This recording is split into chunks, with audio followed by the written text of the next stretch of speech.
Welcome to Cross Platform Podcast, where we discuss how to solve productivity problems across platforms.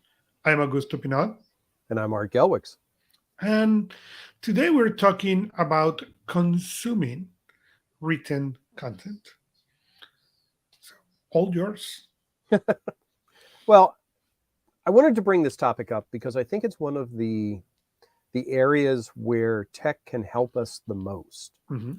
Um, and I'm not talking about the book that comes off your shelf, although that's one of the things. I mean, Amazon did start off as an online bookseller, but when we start to look at things like all of the different content sources that are out there, news articles, websites, web pages, um, online articles, it can become overwhelming. And I'm It curious, will pretty easily become overwhelming. yeah, and it has for me. It has multiple times. I've had to declare basically text bankruptcy a few times and just lather, rinse, repeat, and go into a new structure. So I'm curious. One, how do you handle your reading content? And then I'll go into how I handle mine. So, I made a distinction between books. Okay, my books, I tend to read them in Kindle. Even if I get an EPUB for whatever reason, I have a software called Caliber who will convert it into a movie. So that way, everything gets that is a book gets centralized into the Kindle app. When it's now the web page, I tend to use Fitly, and Fitly for me is nothing else than an inbox. And I don't read in Fit. Rarely I read on Fitly. For me, it's a place to process, and they process all to Instapaper. And then in Instapaper is where I go to read, and then whatever I read that I want to archive, I have folders of articles to find someday in the future, most likely never. That is my process. The other thing I use is Goodreads. And Goodreads is where I send PDF and stuff that I need to annotate or that I want to annotate on. Um, those are basically the four applications that I use, and I try to the best of my abilities not to go out of those. Not because there is no wonderful things, but because every time I allow to get out of that box, then it gets even more overwhelming. The only exception that I make to articles in Instapaper is if I need to read something. For example, you send me a link and say, "Hey, I need you to read this for the event for when we record cross-platform." Okay, that doesn't go into Instapaper. That goes directly into my task because Okay. there is a deadline to that. Instapaper is for me to go outside and read, and there is no time for this. If I read it today or I read it in a week, it's great. If I have a deadline, that goes into my system immediately because then as I'm looking at that's something that I will review to get rid of it. That said, that's element one. Element two is where do I read them? Okay. And I'm an iPad guy. So, but I have an iPad, a 12.9 iPad. I have an iPad mini. Okay. And I don't read books on the iPad mini, but I tend to do a lot of PDF annotations on the big iPad. I also do it on the iPad mini. But my favorite is the big iPad to get the big thing. And I also have a Kindle where I only want to read. And I love that thing for those days um, when I need when I'm unfocused. There are moments that I can read on my iPad and it's fine. My attention is there. There are other moments that the iPad is a distraction. Okay? Forget about anything else. So even that I have that iPad not for receive a bunch of notifications, the other device, and I'm completely distracted. When that is, I grab the Kindle to read because there's the only thing that thing do, it's reading. Finally, I have um, Kindle Fire, but that Kindle Fire, it has access to only certain things because I only read religious stuff in that Kindle. Hmm. Okay, and it's by design because one of the things that I need a lot more attention when I'm Hmm. reading those kind of text than the attention that I may need in something else.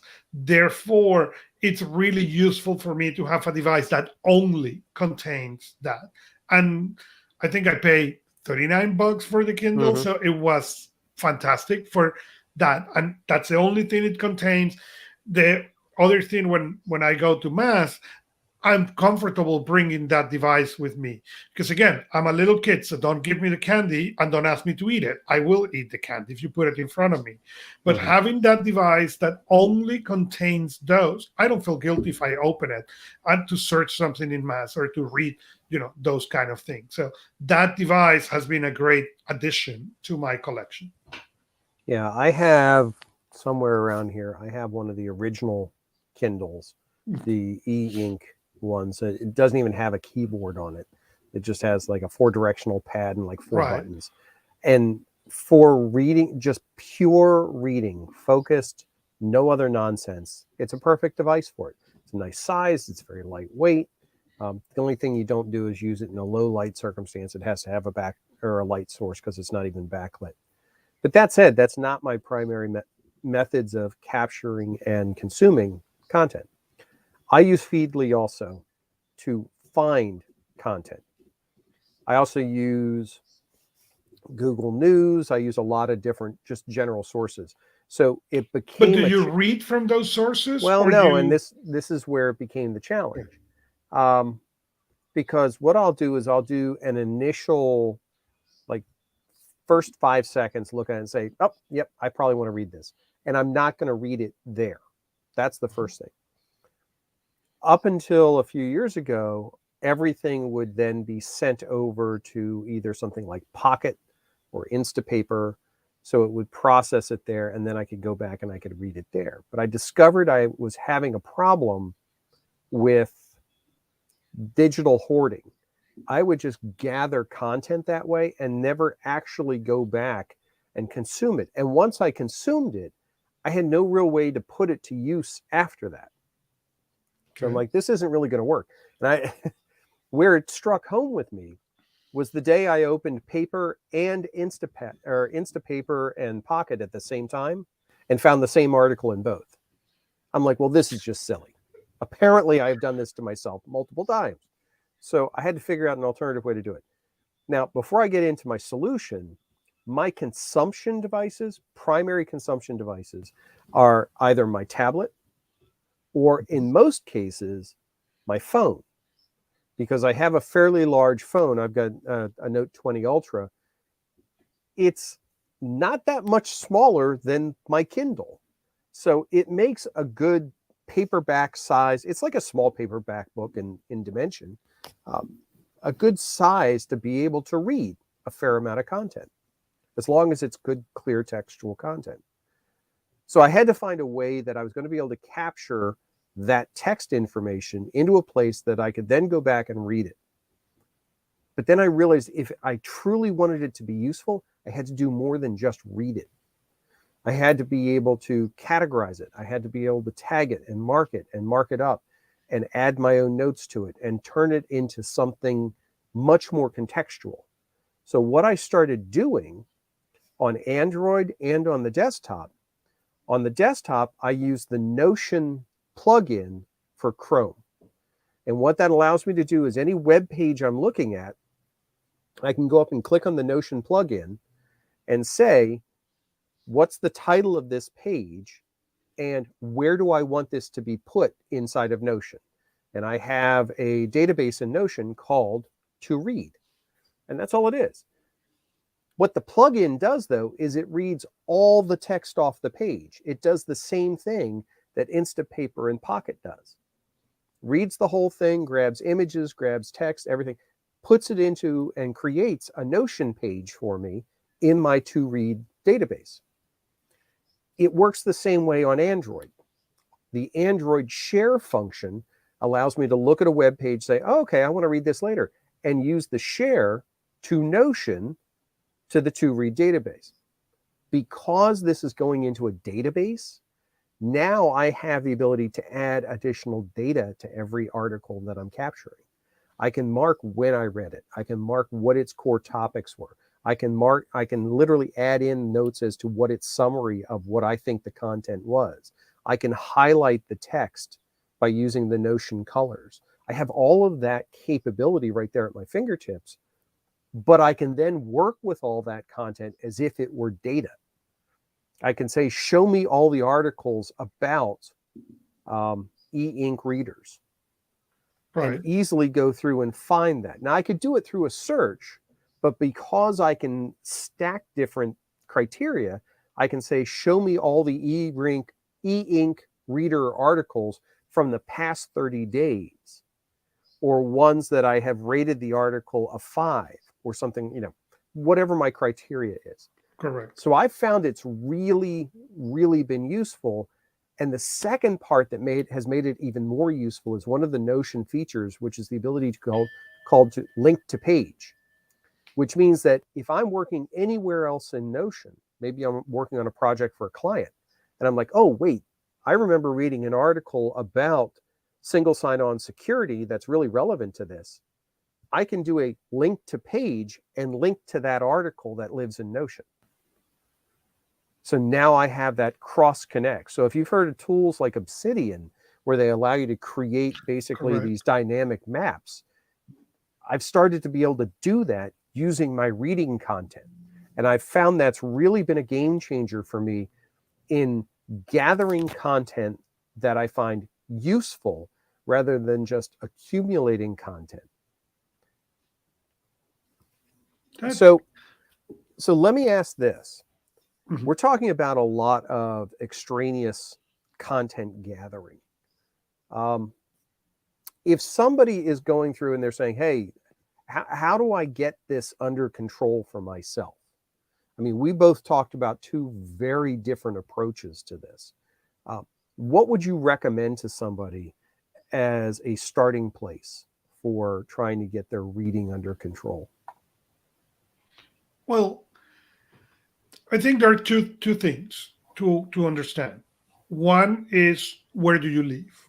And where do you live digitally, I'm talking about. Because as I read in the Kindle, not everybody likes the Kindle app. I had many friends who live on iBooks, okay? And they bring the advantage that iBooks can tolerate PDFs as well as ebooks. So the first thing is where that is happen. The second thing is, what kind of readings are you making? Is your reading the same? So, and what I mean is, I know people who read a lot of technical documents, papers and stuff, but they have it mixed with their traditional reading and the other, and that's the first thing to stop. Let's make a distinction. Again, you can buy Kindle Fire for $40. Okay? It's not expensive, at least if you're in the United States. Get that second device, and now you can go and section where that reading is happening. So when you were saying Pocket and Instapaper, I have clients in the past who I have advised, keep in Pocket only this kind of articles and keep in Instapaper only this kind of articles, because now you can make that distinction. And with the cheap some devices are, now you can create this device that really contains only that kind of reading. So when you want to read, you can go and really focus into that. Even if you buy a regular Kindle, you can have multiple of them and they will synchronize and just download a setting of books on one versus a setting of books on the other one. So that's the first part. What are you reading? Is just reading, or you really need that distinction in the material you're reading? Because if you don't need the distinction, then your system is going to be much simpler. But if you need that distinction, then you need to decide that before you start looking into that. The second thing is, what kind of consumption is your style? Okay, there is people who read the article and that's it. They may never, ever come back and revisit that article. That's not on their intention. Then That's a different system than when you want something like what you described. No, I want to be able to come back, to find them, to rate them. I don't need to rate them. Okay. At the moment your article is indifferent to me, I will delete it from Instapaper. But I have tons of folders in Instapaper with articles. So I can go by topics. Okay. If you want to talk Android, okay, there is a folder of articles I have found relevant for me to quote back. And I may open this article, it's all deleted, it's out. That's what we need to understand is where is your mind regarding to this? Because it's for not following those simple steps that what your style and what are your needs is when we tend to get in trouble. Because now I hear you and said, oh, well, let me try Pocket. Maybe Pocket is better than Instapaper. And it may be, or it may be not. It's irrelevant. Technically, it's irrelevant. The question is, where are you going to read? Because if you pick a place where Pocket doesn't exist, if you say, I want to read on this tablet, okay, I want to read on the Remarkable 2, and Pocket is not available there, then, okay, you now put all those articles in there, but you're out of reading them. So the first part is identify what, how, and where you read. And that was when the reason when I start talking, I say, this is what I do. This is my books. This is my articles. This is how I get the inbox of these articles, that is Fitly. And this is what I do with stuff that I need to annotate. Okay.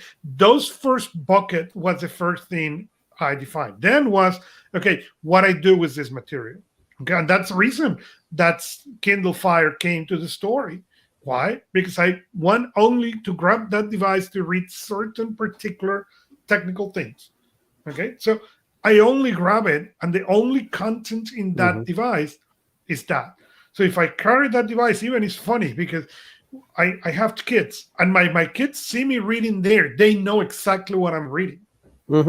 Okay. So that was the second thing. I needed to create a separation between those kind of readings and the rest of the stuff that I read. And based on that, then I went, okay, now can I read this stuff? And where is convenient? As I mentioned, for me, if I need to annotate and stuff, I prefer to work on the large iPad. Okay, that's where I prefer to be. But if I don't have that thing available, well, can I do it on the phone? Can I do it on the iPad mini? Yes, I can. But that's not the device that I gravitate to. Yep. But I have customized my reading process to the device and not the other way around. See, I haven't really customized my reading process to the device because I've customized the device and the tool to my reading process. And here's where I quantify that, because one of the big decisions I had to make is to understand that even in the digital space, there's a difference between what I consider library books, which is books that I will, or content that I will take, read, and then quote, return, not keep, and material that I should potentially have always available for reference.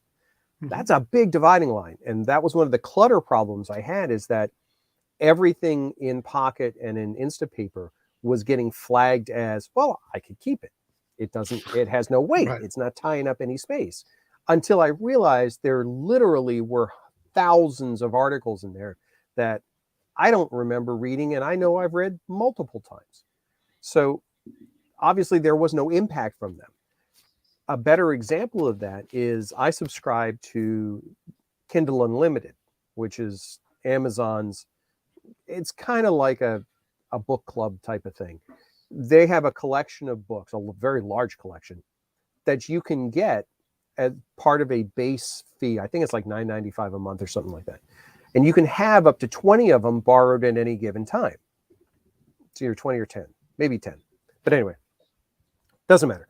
The basic principle is real simple. You borrow one of the books, you read it, and then once you hit that upper cap, you have to pick some of the books that you've already read and, quote, return them to be able to get more out. Well, for those books that I don't need to keep for reference, ergo the ones that I read for entertainment, that's a perfect solution, because it prevents me from holding on to things that I don't need to hold on to, that I don't need to have as part of my digital queue. To go along with that, if you were to look at my Notion to read database, what you would see is there isn't actually a checkbox that says read or unread. There used to be, but I changed it. And this is one of the nice things, is that being able to adapt the system. Right. I used to just flag when I read something. Well, now it's actually a status. It's either unread, it's a keep, and it's a share. So I can actually determine, did I read something that was good enough that I want to forward it on to someone else? I also have another column that indicates, is this something I want to write about? Is this something I want to podcast about? Is this something that is connected to another article?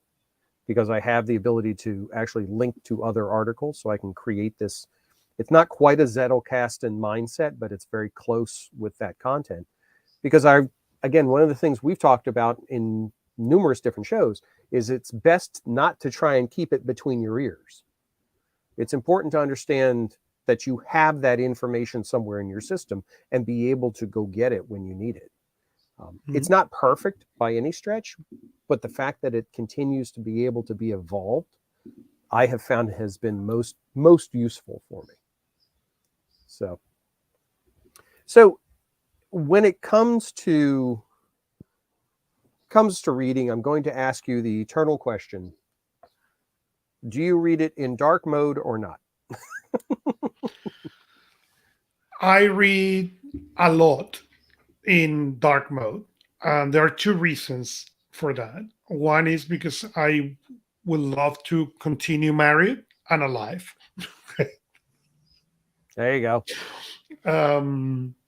It doesn't bother me one way or the other at the end of the day, but I do a lot of reading in bed. Mhm. And my wife, the light bothers my wife. Sure. So I tend to use dark mode. Before dark mode was a thing, I was trying to use dark mode to keep myself alive. There is, I find I do a lot of reading in dark mode myself, for two reasons. One, it saves battery life, and two, it's easier on my eyes. But there's something, I believe it's Pocket, that has the ability to do text to speech. So it will actually do the automated text to speech and read you your articles, which I think is really intriguing if you're having to do something where you would normally be listening to other podcasts aside from us, because of course you're going to listen to us. But, having all these articles queued up, you could go through and let them play in sequence. It's like, oh, okay, I can go through. I struggle with that a little bit, because then I don't find I get as much out of the content. Right. I lose some of that content piece to it. But yeah, I find that it's a weird discussion to have with people. It's like, well, do you read it in dark mode or not? And sometimes it's like, well, what's it matter? And actually it does, I think. I think it goes around that comfort level, because if you're willing to go in and start playing with those settings, you're serious about taking time to read. If you're just pulling up whatever and looking at it, you're just consuming it as it was defined. So Right. it helps me understand a little bit where the reading fits on the scale of things. So if you had one wish list item to make online reading easier, is there something that comes to mind? Yes. What's that? I will love, and